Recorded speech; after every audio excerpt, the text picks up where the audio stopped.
Hello everyone, welcome to this video. In this video I am going to discuss about Bloch sphere.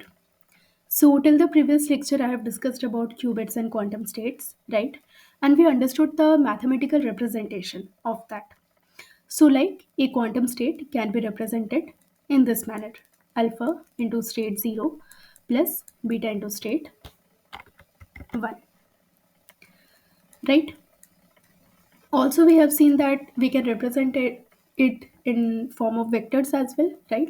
So in terms of vectors we can write it this way, alpha and beta. So this we have seen. Now the next question is that can we also represent quantum states graphically? And as you can see the diagram here, so definitely the answer is yes, we can represent it graphically. Okay, so the name of the diagram is Bloch sphere, as I have written the title here. And this is how exactly the diagram looks like. So this is a 3D sphere, as you can see. So here the x, y and z coordinates has been drawn, right? So this is how we draw the Bloch sphere. Now, although the diagram is very simple, very easy, but let us understand each part of this diagram. So I guess these are the two things that you will be most familiar with, that is state 0 and state 1, right? Because these are the two things that we have been discussing from the beginning of the series.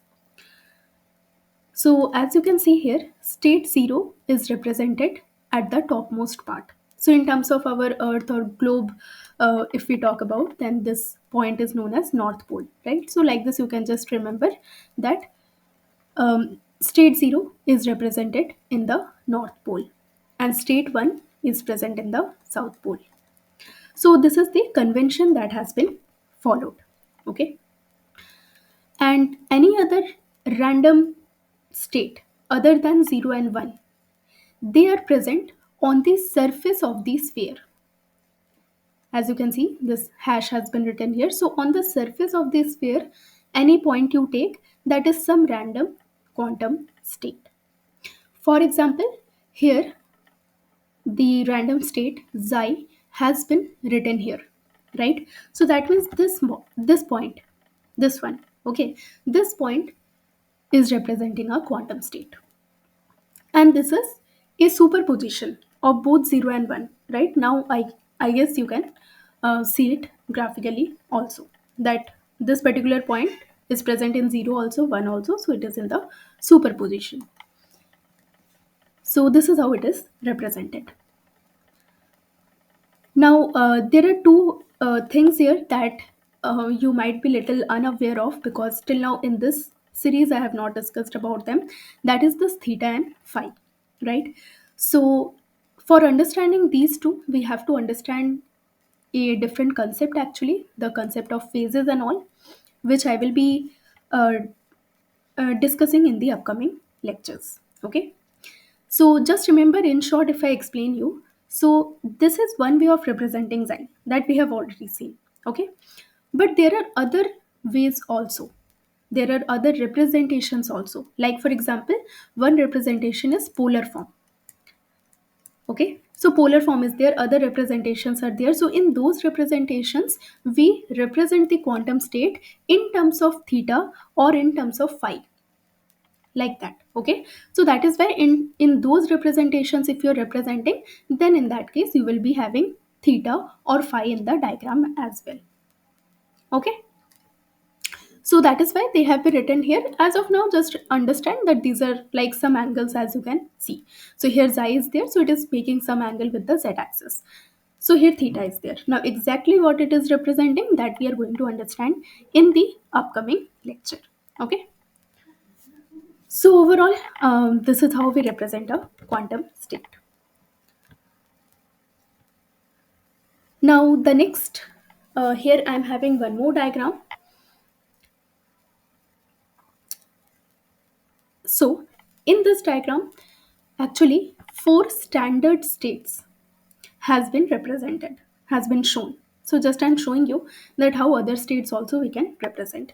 0 and 1 are already there. Except these, there are four other standard states that we will be using a lot in upcoming lectures that has been shown here. Okay. And although about phases I will be discussing in upcoming lecture, but let me just explain you in short that here whatever this dotted lines you're able to observe, right? This dotted oval that is there. So this one is representing what? Actually, see, understand x, y, z, these coordinates remain fixed. They're like fixed rods or fixed lines, you can say, right? And the sphere rotates in this manner, like this. Okay. So that rotation, so if this is rotating and here let us say one point is there, so definitely this point will also rotate around the z axis, right? Around the z axis. Right. So rotation of a cubit around z axis is actually known as a phase. Got it? I hope you got it. Properly I will be writing in upcoming lecture where I will explain in detail. But so rotation of a cubit around z axis is known as phase. So as we are rotating, we get different phases actually. And those has been shown here. Okay. So like for example, as you can see, this is plus state. Plus is written and those bracket notation has been used that I explained, that I mentioned in the previous lecture, right? So this is plus state. So this plus state is there. After that, we are having like, let us say here minus state. Okay, so if you talk about the level or the, so that level is same on this line itself, but plus is somewhere else and minus is somewhere else. So that means it is just a result of the rotation, or you can say phase. Okay, so the phase has been changed or it has been rotated. Let us say one point is here, now the point is here. So the phase has changed and so the state has also changed. Okay, so that is how it is. Rest we will be understanding in detail, but you can understand that this is how we represent different states on the block sphere. So here plus state has been represented, here minus is there, then there is another one that is iota state. This is also another standard state that we use. Okay, there are some significance of these that we will understand in upcoming lectures. Similarly, minus iota states are there. Okay, so like this multiple quantum states in this manner we can represent on the block sphere. So I hope you got everything that I discussed about block sphere. Thank you.